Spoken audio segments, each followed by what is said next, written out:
we are back. It's in the game. There was a video I saw where a guy, the original. You ever play the OG any EA title? Of course. Right? I played it on Xbox, like the regular Xbox. Oh yeah, yeah, like big, the original the Xbox, big the black block. one. Yeah. With that little green fucking yeah.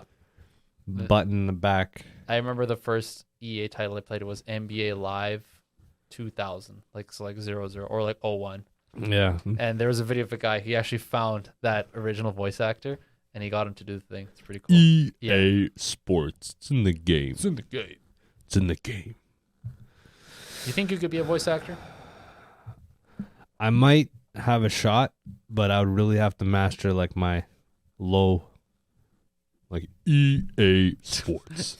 It's in the game. Do you think you would lean towards doing shows, video games, or something else? I probably want to do something, a combination of both, right? Because when you first start in anything, you want to just get money. Sure. So I think I'd start a company, but what would I be more proud of? Of fucking EA Sports, some shit like that? Or would I be more proud of like being a voice actor for like Nemo or some shit? That's kind of what I mean, like picking Right? up. I think eventually What if you're on Family Guy? you'd right? you want to be you want to be on a show, right? Where it's like Cartman or some shit, right? Yeah. That'd be huge. Yeah. It's like this motherfucker's Cartman, and the beauty of voice acting is like you get a high end percentage of like what real actors get. We Like- can do a taste of that right now. Watch. Boom. Hello, I am Vlad. You know what I mean? I mean, in a way, if you think about it,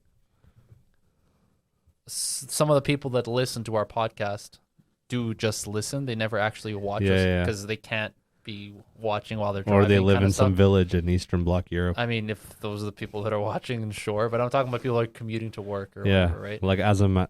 Yeah. And in a way, we are voice acting for them, right? Like there's In a way. an element Yeah. of that we are doing, right? Do you feel like you're sexually arousing people with your voice? Have you ever felt like that where you like talk to a chick Oh, and 100%. you're like, I'm arousing this chick with my voice? 100%. And I will unconsciously speak differently Yeah. to girls when I'm in that mood. I don't want to say call it a mood, but when I'm in that mode versus when I'm talking to, To me.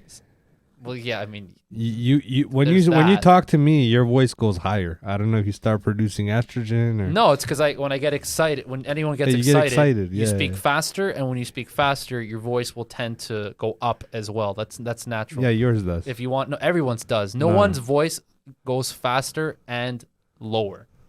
Mine when does- you slow down, yeah. that's when it gets low. You know what I mean? So that's Sometimes. those are the natural tendencies. When you slow it down, Yeah. you're stretching out your words, so your voice, your tone goes down. When you start speaking faster, like that, you just Yeah, have to yeah. because it's your voice keeping up with you. Let me ask you a question about Sure. your possible future with like somebody that you might love. Mm. So imagine a girl, she's like really, I don't know, very attractive, Mhm. but she's got a very ugly looking pussy.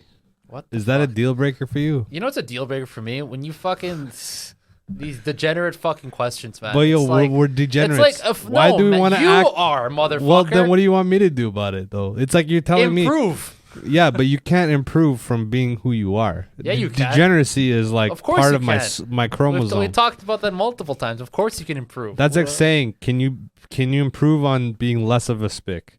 No, you probably can. It's like in your soul. what the fuck you talking about, man? You can't improve on what you like. Okay, it's invisible to you. Like it's your mentality. You know how Jersey guys like, yo, it's my mentality. Listen, you take me to the ring, I go mental. I don't know why I come here, man. Honestly, how the fuck? Sometimes I wonder. I'm like, yo, Hector low key has a fetish, and I'd be like, yo, does he just come here to get fucking abused? What's the deal? Secretly Just- hate myself. Yeah, I just don't wanna get- self-deprecating. Exactly. That's honestly though, I'll tell you one thing. Being a degenerate, like at times, I realize my funniest jokes are when I'm being self-deprecating because I don't actually care what people think of me. Like it doesn't affect me. Like let's say somebody thinks like Armand's retarded, like he's an idiot. Doesn't really matter to me. Mm. You know, I've known this. Like I have friends that like I know they think I'm retarded, but it's fine. Like for me, it doesn't matter. Whereas if I told you the same thing, or somebody else, or the general guy off the street, Yeah. they'd be kind of hurt with the idea, like, oh fuck, this guy thinks Sure. slowly. Yeah. And I think that's a downfall. What do you think? Do you think caring about what people think is a downfall? Oh, or no? I think that is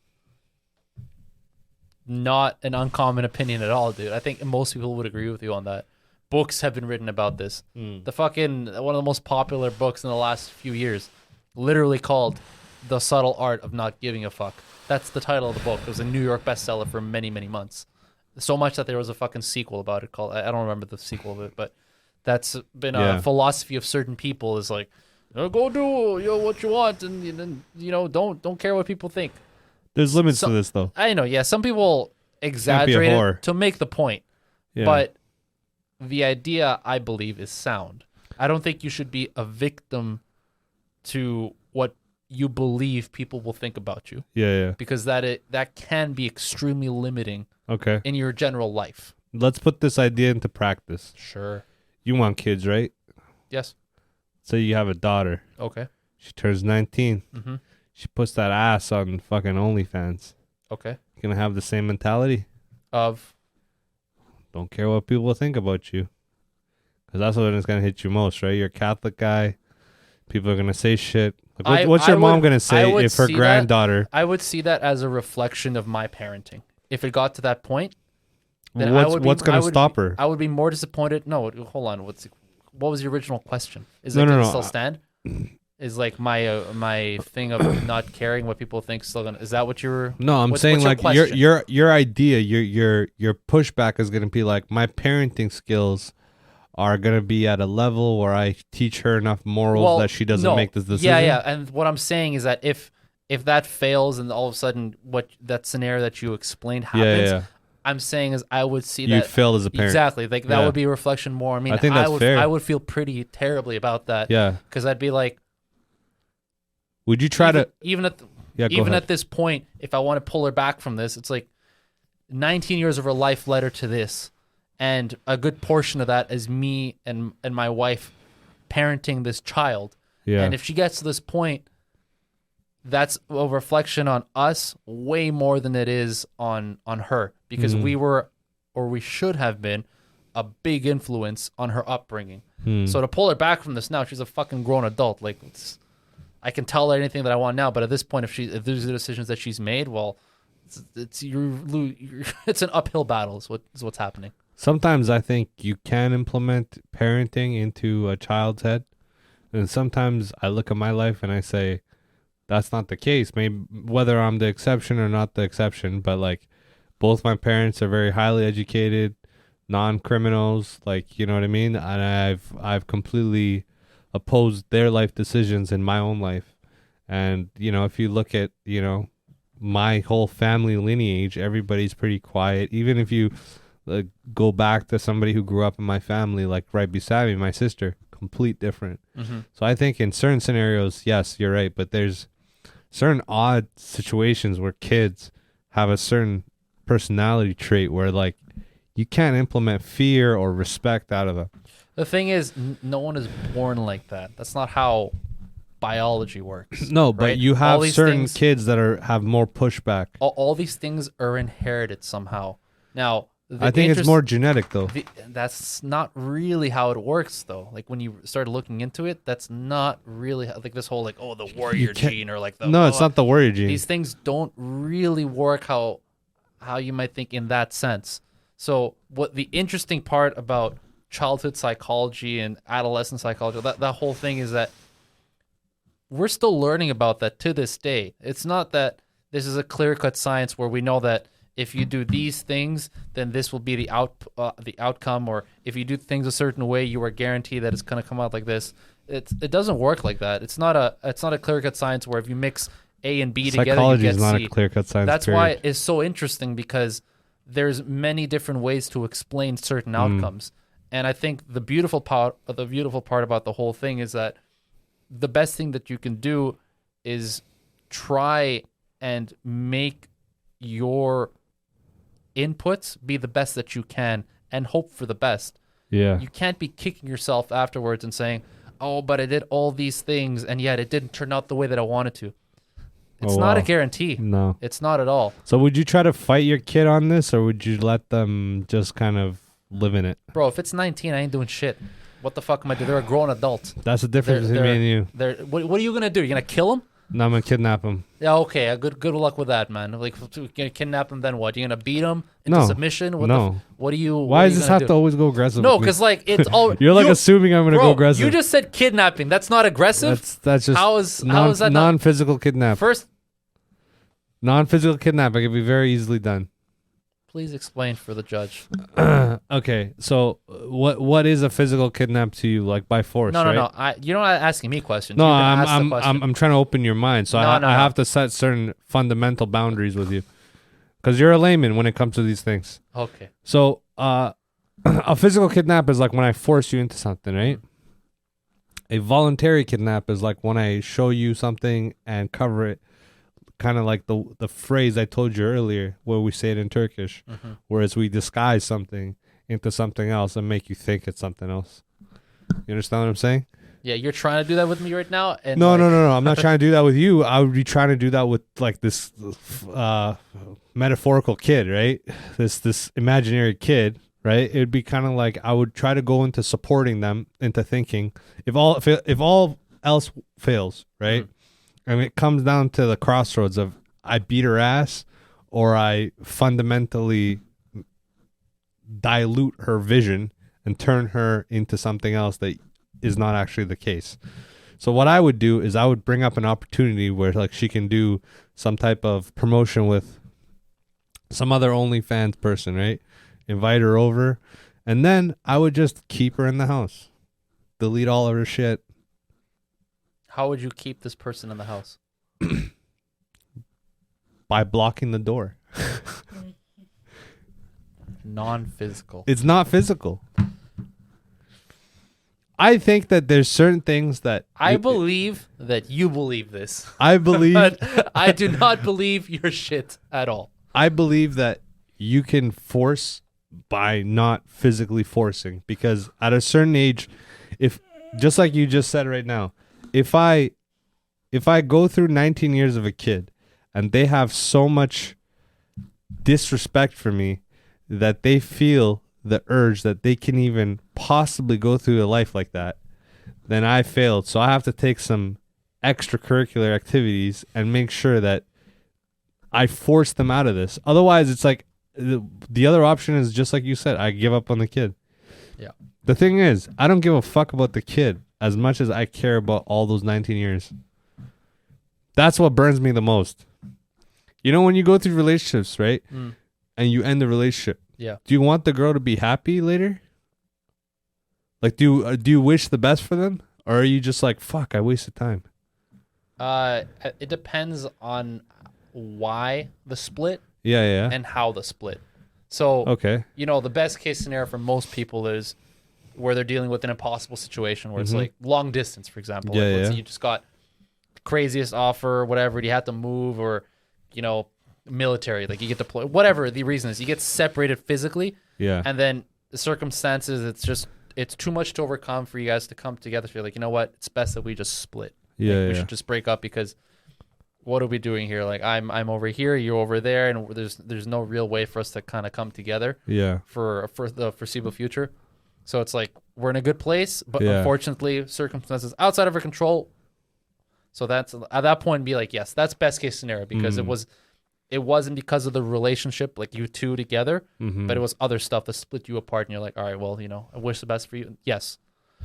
In other ones, hell no, man. You're just like any number of reasons why, you know, a split goes badly, and you're like, no, you're like, fuck this person. So I think there's a lot of stuff in the middle there. That's interesting, because I don't actually take splits in a negative way.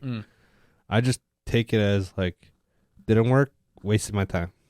That's how I look at it. Like, it's not like I feel sour or something like that. Even if, I kind of gave that up a while back when I was like 21 and that whole shit happened. well, to me. that's probably why. I kind of just stopped. I kind of Yeah. stopped like looking at it like a negative thing or a positive thing or for this person or a thing. I just started thinking about just myself consistently. And I was like, well, that was a waste of fucking time. I didn't get what I wanted out of that. Now it's very simple when it comes to my eyes. It's either recreational or I'm going to build on it. If I decide to build on it and it goes south, I'm like, fuck, where did I fuck up? What red flag did I not read? Yeah. And I think that's pretty much the most effective way of dealing with these Western cultures, because it's tough here, bro. It's definitely tough because it's not just the girls. It's like everything gets more expensive, right? And you realize like 5 years ago you're paying like $80 for two people. Recently you're paying like 200 for the same No, shit. dude, yeah. I mean, in that So it's sense, like then you realize like, yo, if I took $200, right, and just bought the whole bear market in a like some portion of a stock on TSX or some shit, or I just bought like a hedge fund or some shit, or even a hedge fund, because they say like, you know, these analysts, like Daniel said, they can't beat market averages, even though they promise you like better than market averages. Yeah. It's still a better investment than fuck $200 down the drain with some chick that's not gonna do much. So the best thing I could say is like read red flags at the best. Those guys are the thing, or just don't compete. Yeah. You know, like Dr. Evil, like focuses on exclusively one thing, which is interesting because what do we focus on?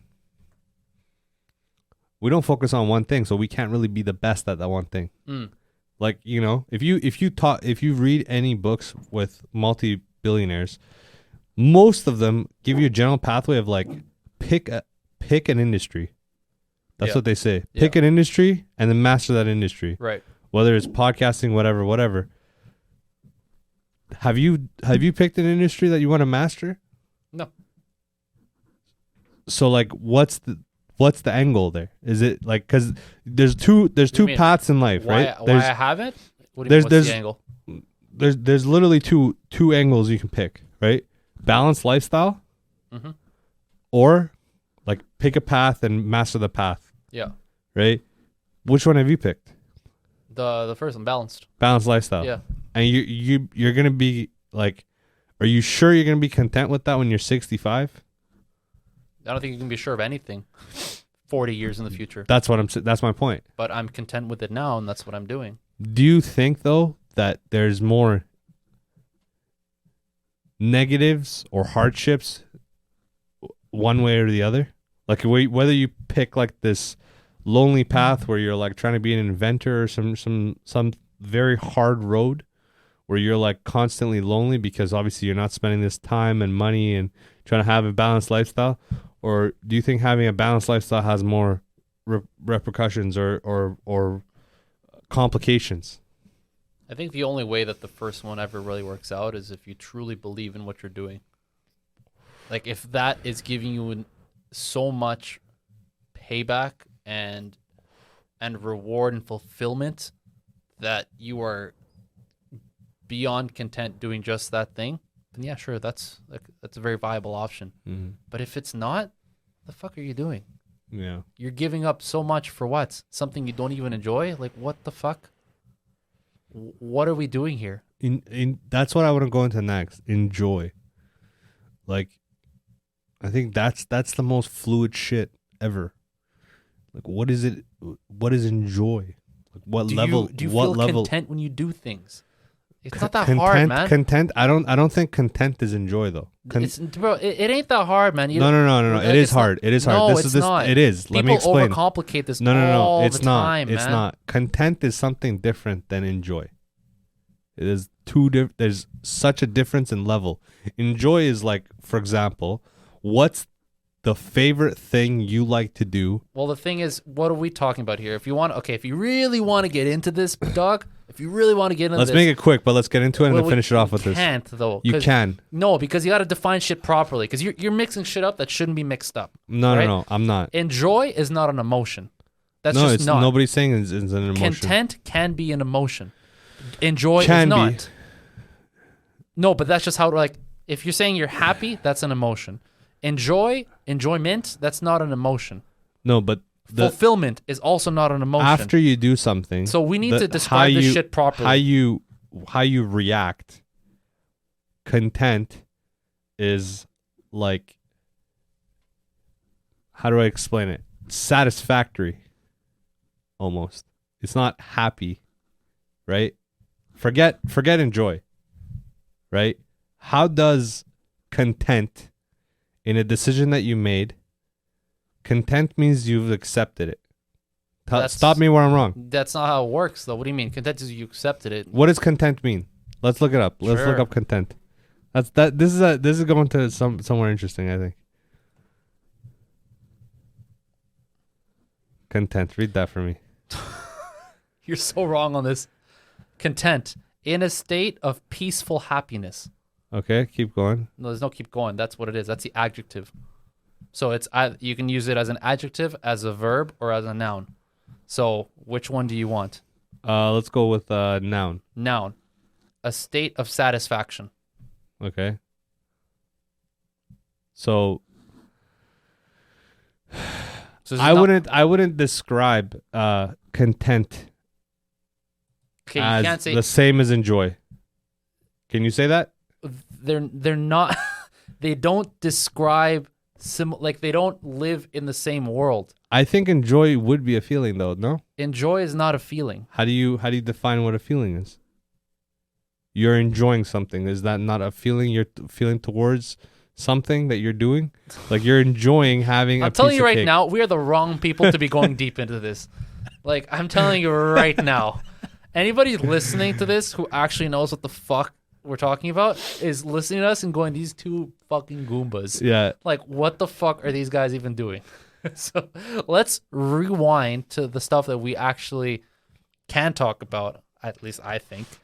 And we're going on the whole balance versus the focus, right? Like that was the original question here. It was some people enjoy I'll just reiterate what I said earlier, where I said, because you said focus, lonely, blah, blah, all this, or balance. And I was like, if you can find, I'll try and make it even more simple. If the focused state of life gives you so much joy that doing it basically provides you all the satisfaction you could ever require out of life, yes. You wouldn't know Great. that, though. No, you of course you can. As you're doing it, you can feel it. Like it's driving you. But what you're doing is giving you so much satisfaction that you don't need anything else. What you're doing. Have you had that feeling?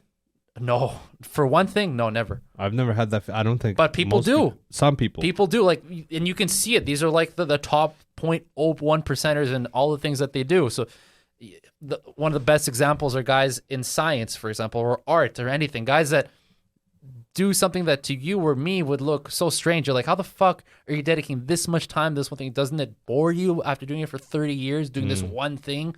Doesn't life get on the guys, you ask them, they're like, no. Like, I love getting up in the morning and doing this for the last 20 years. And you look at what they're doing, and it's so focused. It's like they're in a fucking desert, in the Atacama Desert, staring literally in one fucking section of space for 10 fucking years straight. And at the end of the 10 years, they come up with this thing. And you're like, how the fuck did you get up in the morning, 6 a.m. for 10 years straight, and you didn't, like, this was what you wanted to do? And they're like, yeah, man, I found it so fast. That is a prime example, because they don't get paid shit. By a lot of material measures, they're not getting great compensation for what they're doing. But yet it drives them so much. That's a good example, at least in my opinion. It's interesting. It'd be hard to say that that'd be the one thing that they'd be good at, because in no lifetime you have enough time to try out everything that you think that you would enjoy or that you're content with. It's a very interesting topic to go into, because you might ask somebody that is like this. You're like, how did you know? How did you know this is what you wanted to do? And as you mentioned, it's like, shot in the dark. can you really figure it out empirically? It's No. It's always a shot in the dark. I think part of my opinion on this is that I believe people make it their purpose in life. Like, they didn't find it. They made it that way. Because you can only try so many things by the time you're aged, let's say 22. So if at 22 you just decided to dedicate your life into that one thing for the next 40 years, like, how many things did you really try to get to that point? Not Yeah. really enough to say that, yeah, I tried 1,000 things and this one thing. It's like, no, you probably tried like, let's say 100, There's also levels of dedication. right? So it's like, I think some people have that innate ability to make a one thing like their life's, their And not life's, look back. life's work. I think that there's a second part to that, not looking back, man. I think that's a real skill too, actually. Yeah. That's a real skill that Huge some skill. people have, because a lot of people have issues with that, Yeah. where they try something for months or years and they're like, you know what, I'm done. I'm bored. Yeah. I'm done with it. That's So, a lot. That's a hard path to walk. It is, man. That It's not I'm easy. bored and I need to move on to something else. But I've seen it more in people who want balanced lives, who think that they should have a balanced life. I don't personally believe in a balanced life. I just believe in doing things I want to do in the period of time that I can do them. You know, like I don't think I'm going to be able to do the same things I'm doing right now when I'm 50. What do you mean by I don't believe in a balanced life? Because balance is very subjective in life, right? Your balance might not be a balance to me, and my balance might be erratic for you. So what does balance mean? Like, it's a subjective word of what balance is. So like in my sister's eyes, she's much more conservative person than I am. Her life balance is not particularly balanced to me. Right? Yeah, but I think even though it's subjective in nature, it's what's more important isn't the absolute value, but it's relative value. So it's relative value to you. You've gone through moments in life where you've been more focused than balanced. You can look at your life in the last 30 years and see those moments. I can too, where I'll be like, during these couple of years, I was definitely putting a lot of more time into this thing than I do now. And I kind of spread my time out more. Like for you can do that. It doesn't have to be like me comparing my life to you. It's like, okay, did you have a point in time where you were more focused than now in one thing? The answer is probably yes. Right. And that's, I think, when people talk about balance is, do you feel that you're living a balanced life? Because some people, you'll talk to them, and people that are in worse situations than us, stress level speaking, they're like, oh man, I'm fucking so, and you're like, why, man? Like, what the fuck's got you up? It's like, man, I'm just, putting way too much time at work and blah, blah, this, it's got me so crazy. I have time for nothing else. You hear that a lot. People are like, I got time for nothing else because this has got me fucked up. Yeah. That's an example of not living a balanced life.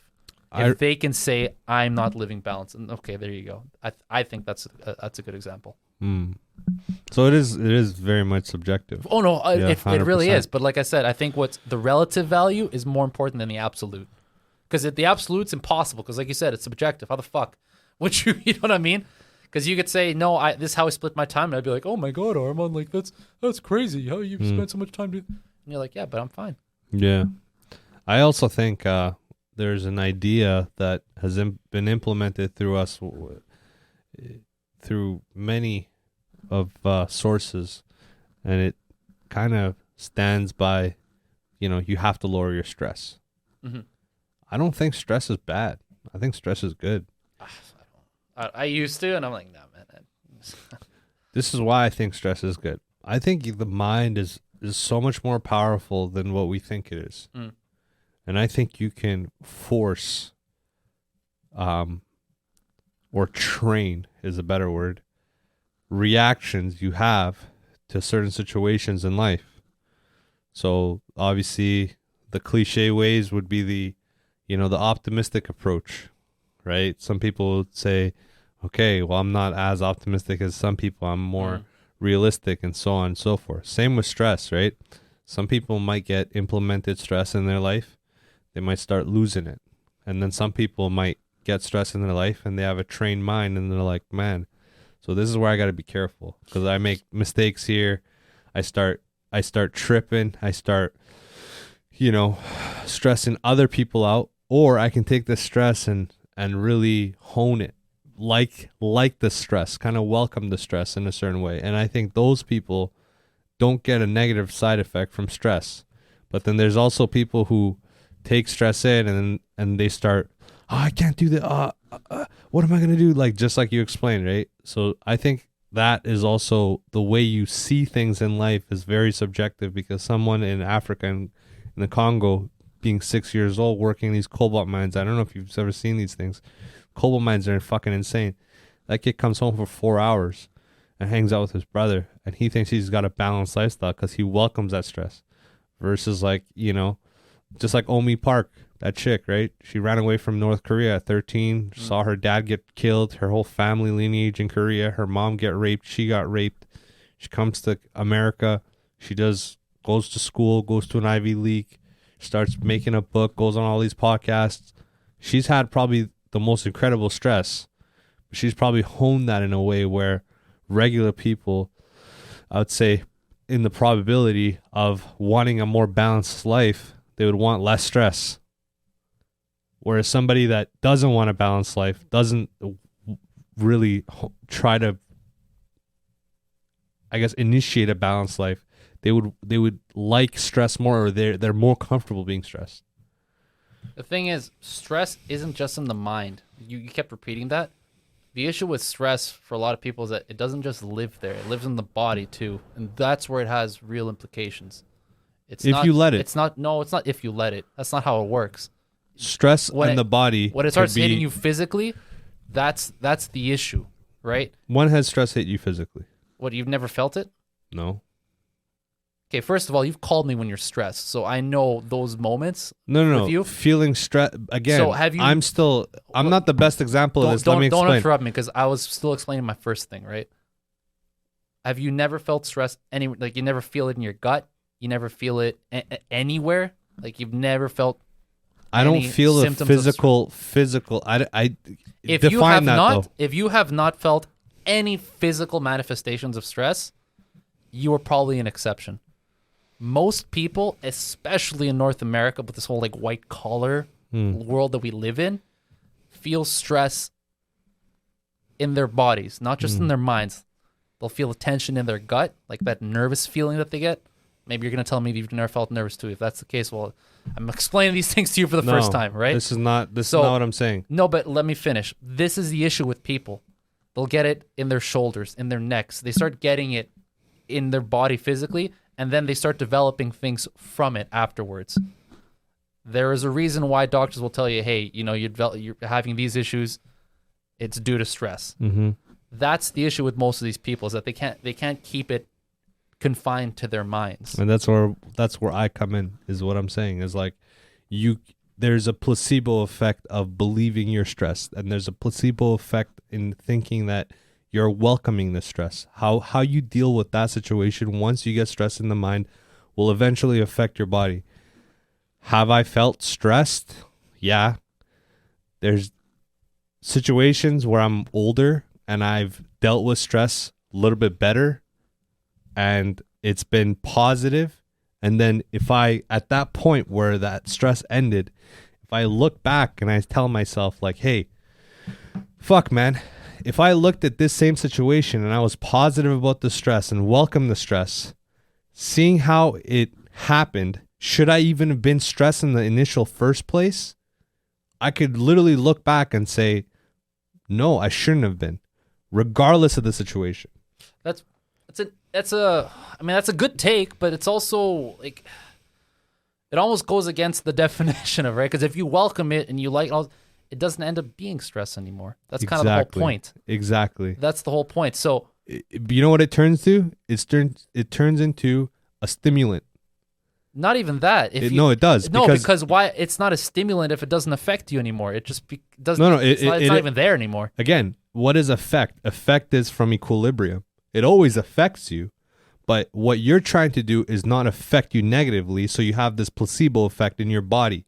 So if you're constantly stressed and you do the same brain loop where you're like, fuck, and you go negative, well, then obviously you're going to have physical stress.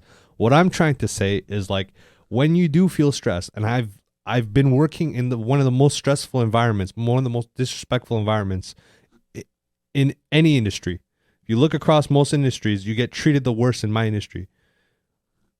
If you take that, you constantly get stressed every day. We got guys at work I see all the time quitting left and right because they're too stressed out. And what I'm saying is like, this whole time, let's say the last 12 years that I've been working, if I took every situation that I was mostly stressed in and thought about it positively, and thought about it like welcome the stress, I would probably perform a lot better. Not probably, 100% across the board. Because when you get stressed, you don't think that well. You don't think clearly. Yeah. You start thinking illogically, and it doesn't help you in any way to think like, you know, this is gonna work out. You always think, oh, it's not gonna work out. It's always gonna be. That's why you get the stress. That's why you get the anxiety. In a way, like people, like you've already touched on before, people receive stress in different ways. For some people, it gives them a higher sense of urgency for what they're doing. Yeah. And it makes them more anxious. Yeah. But their thoughts are still relatively rational. Yeah. It's just that there's a sense almost of like panic. Mm-hmm. Of they're like, oh shit, I gotta get this. Like they get hit with this crazy deadline, whatever the fuck the reason is. They're like, oh god, I have to do this. Mm-hmm. But they're not thinking, oh shit, oh my god. They're still thinking rationally. It's at a heightened sense. It's almost like an adrenaline dump for some people. Really, is what it is. And some people break the fuck down. You'll see it. You've probably come across a lot of people who, when they get stress overload, they just fucking. It almost like their brain just like short circuits, like it just stops working. You try to talk to them, and they're like, I don't know. And you're like, bro, what the fuck is wrong with you? Yeah. They're like, you know what I mean? Yeah. And they're like, and they're like, all right, man, just take a breath. Chill out. Yeah, I'll take this for you. So people accept stress in different ways. But I think the main thing that we started talking about from the beginning here was, is it useful? I think people would say that it is, but the issue is once you accept it and start using it, how do you deal with it in a positive manner? For me personally, bro, I don't care anymore, man. Like I don't care for it. I've gone through it enough where for me, I'm just like, you know what? Yeah, I felt it. I felt what that looks like or what that is. I don't want it anymore. So when I come to situations where it might in the past have given me stress, I just don't care. And that not caring goes a long way for like eliminating a lot of stress. Because me 5 years ago and some of the situations I'm in right now at work would have been like, oh shit. And would have stayed up and like worked late and like, oh damn, I gotta get this. Oh, this.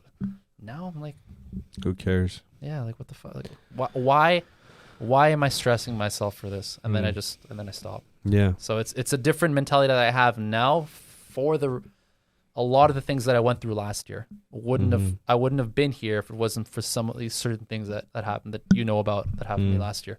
Yeah. So it's interesting being where I am now, handling certain situations that 2021 Hector would have been like, yo, this is fucked. And the way that I come across now to people, like when I tell them, they might get the impression that, you know, I just don't give a fuck, that I'm late, all this shit. And I'm okay with people thinking that because I don't really care to explain to people how it is that I actually got here. Yeah. It's not that I was always like this. It's not. It's that I made certain choices after I was dealt certain cards in my life that I said, you know what? I'm going to be better off if I put myself in this position than if I stay where I am. Right. So that's my thing with the whole stress bit. I want to end this with this. In life, everything is a tool. Right? And stress is one of those things. You could either use it as a shovel, you could use it to dig yourself out of something. You can use it as, you know, a wrench to tighten something up. Or you can use it as, you know, one of your friends, man, to let you know that you're slipping. It's retroactive to who you are and how it's going to, you know, help you. I think when you master your mind of being able to master stress, you really master life, because those are the type of people that can start selling fucking shoes on the side of the street.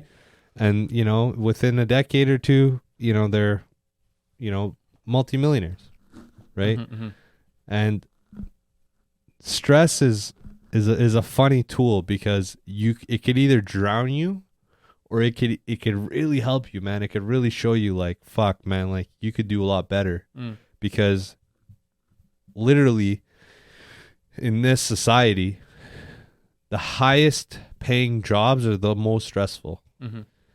And the people who get paid the most are the people who can endure stress the most. You look at top jobs, right? Mm-mm. CEOs, COs, doctors, lawyers, surgeons.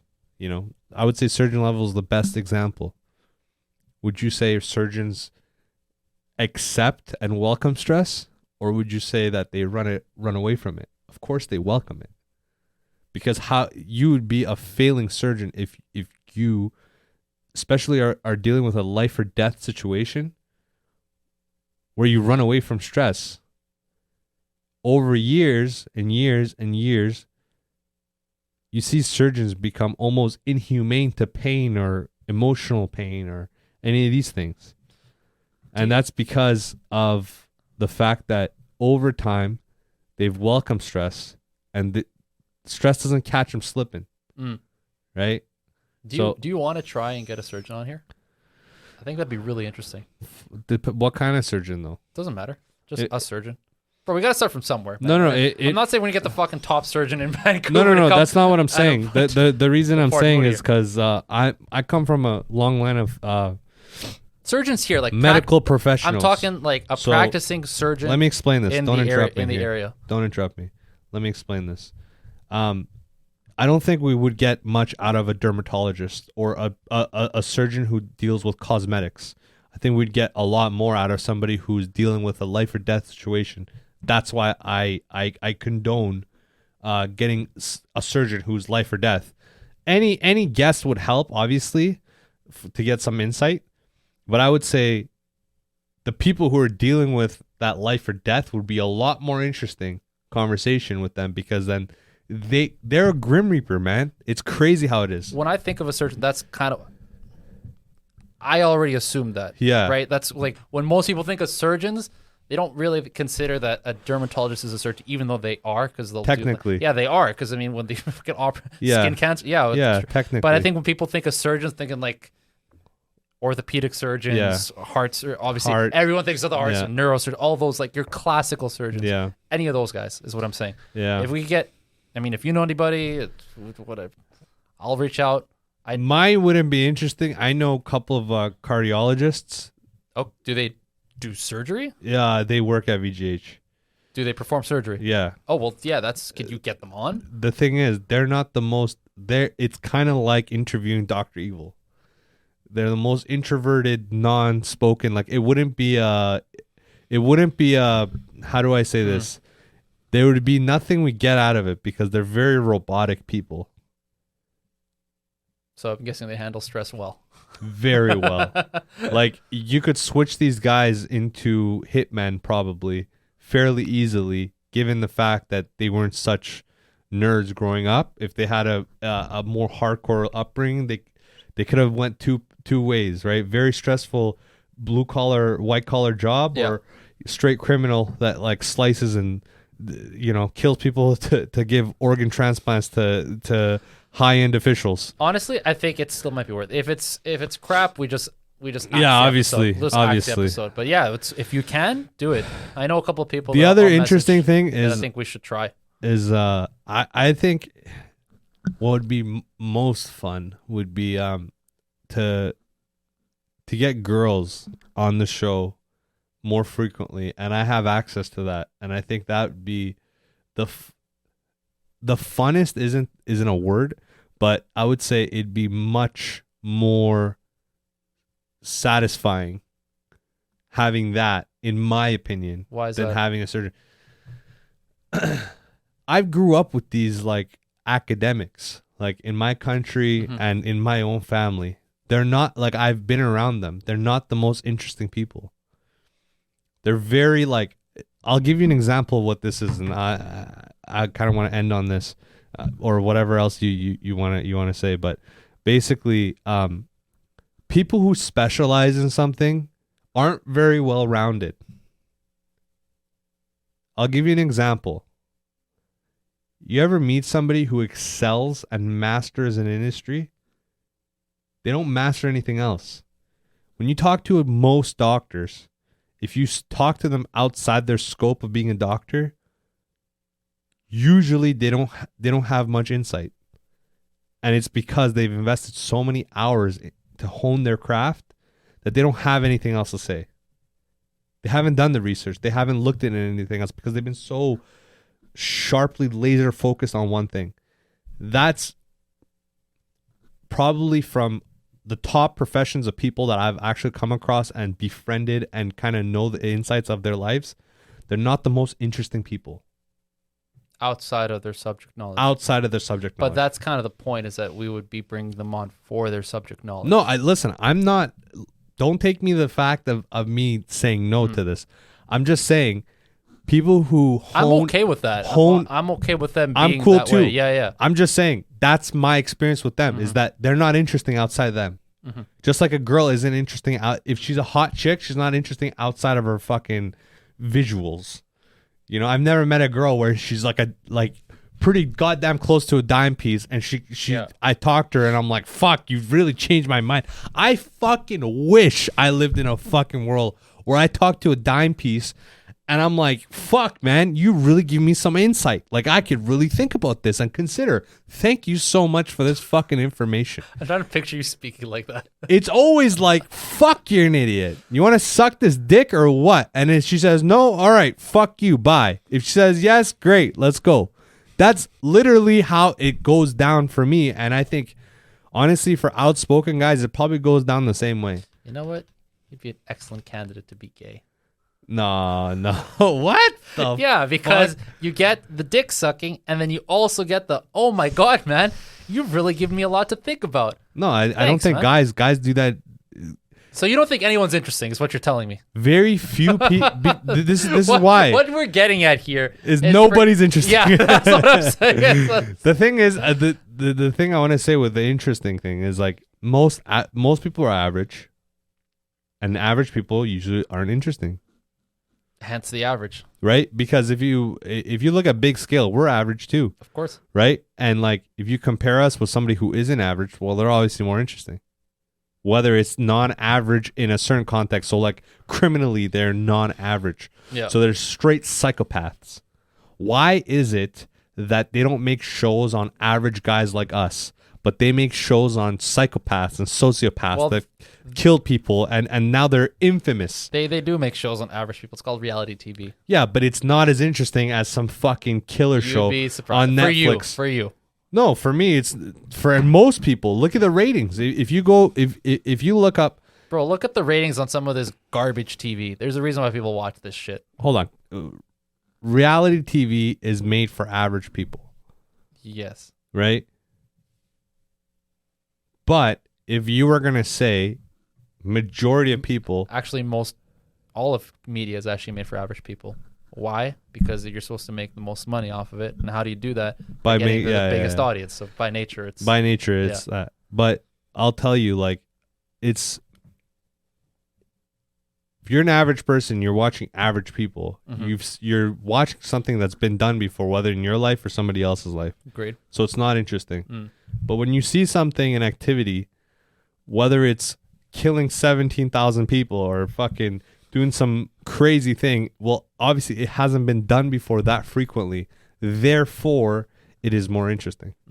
Things that haven't been done, are rare to do, are more interesting. That's why people who have done rare things collect an interest of fans around the world that find them interesting. Right? Because if that was the case where average people were interesting, then average people would have fans all the time. But they don't.